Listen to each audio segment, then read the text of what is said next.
What can we do against the truth? Nothing. We can only do stuff for the truth because the truth can't be denied.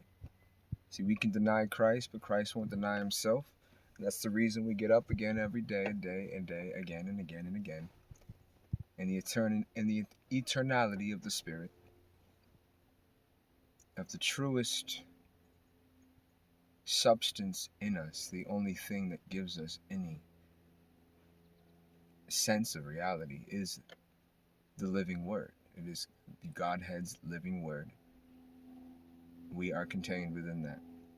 And if we don't see that, we will soak in the reflections of a system or a secularized viewpoint on the world, and we will be pulled into a never-ending chase. Even the Buddhists called the Maya, the mirage, never at rest.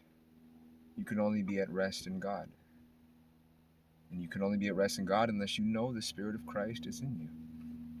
Does that mean we don't have trials? We definitely have trials. Does that mean we don't suffer? We definitely suffer. But all that, once we have the mind of Christ, we know what that's doing for us. It's slowly rooting out all the doubt, all the things, all the hesitation, all the lack of understanding, all the old ways is slowly being pulled from us, and that hurts. But surely that hurt produces, what is it? The harvest, to be disciplined by the Father, produces the harvestness of righteousness and holiness. So, in other words, what do we have to worry about?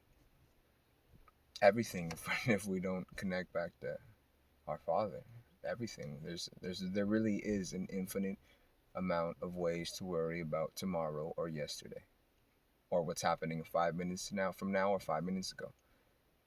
There's an infinite ways to worry about it, but there is one way to not, and that is the peace beyond comprehension that is provided when we know that, when we understand, when we intuit and know without a shadow of a doubt that Christ is in us. The anointed one, the cornerstone, the cornerstone that the builders rejected, truly is alive. We see through a glass dimly. Everyone is at a different point in that. Let no one mislead you. Let no one say they know the truth and then follow them. The stewards of the mystery, as my brother Paul Woodward mentioned, I've asked myself that before. I asked myself how many preachers would put their money where their mouth is and know that. How many would say they are stewards of the mystery? That's what I'm trying to say. How many can say they are stewards of the mystery that are running the churches? I don't doubt there are probably a few spread out, but the majority of them, I know for a fact my religion, they were not stewards of the mystery. The very opposite. Stewards of iniquity, if anything. Because preaching the letter and making more, the lying hand of the scribes still continues today. Making up rules and traditions and uniform ways of living to meet an unreal expectation of what it means to be a son of God.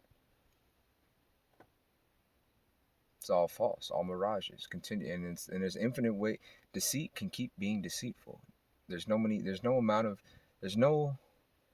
lack of ways for man to lie to another man. There is no lack, and that's the dangerous thing. If we don't come back to the knowledge of who we are, then we're going to be the deceived are going to be led in more deceit. People are never. So many people go from this to that to that to this and don't come to the accurate knowledge of who they are in Christ, a son of God, being conformed to the oneness with God, to where there is no separation no more from your soul and God's Spirit, where you don't act independently, where you realize that your mind was never. And that's the weird thing. Even the mind of iniquity isn't actually outside of God. It just acts. It thinks that it is, and it acts like it is, and it assumes that it's not connected to the whole of creation around it. So happy to be alive today. I've been struggling financially. I've been dealing with some habits, but I pray to Father, and I know that He's always led me out of my situations, even when I can't see. Sometimes a lot of my bad situations were really not bad situations in hindsight. So I've learned to trust that where I'm at is where I need to be at, and walk from glory to glory, one way or another. I know my God is steadfast, is trustworthy, is loyal, is merciful. And I know He can I think one of the apostles said, "Remember Job. Don't forget Job. Don't forget the story of Job who lost everything, and God restored it to him 100-fold."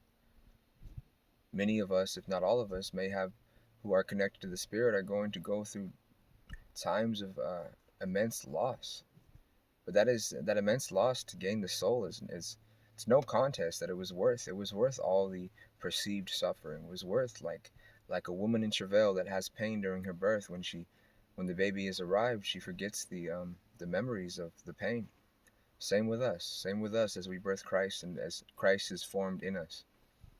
So peace, blessings, love, natural affection, and sending power. Remember your power. What does Paul say? The kingdom is not of talk, but of power. We'll see when Christ comes, how many who have the talk will match up to the power. The birthright, the inner sovereignty, the knowledge of Jacob's remnant, who will wait on no man and depend on no man, because they're connected straight to the source of every man. So why would they listen to another man about salvation? Why would they follow another man about listen to their rules, listen to their expectations? They won't. They won't. They won't.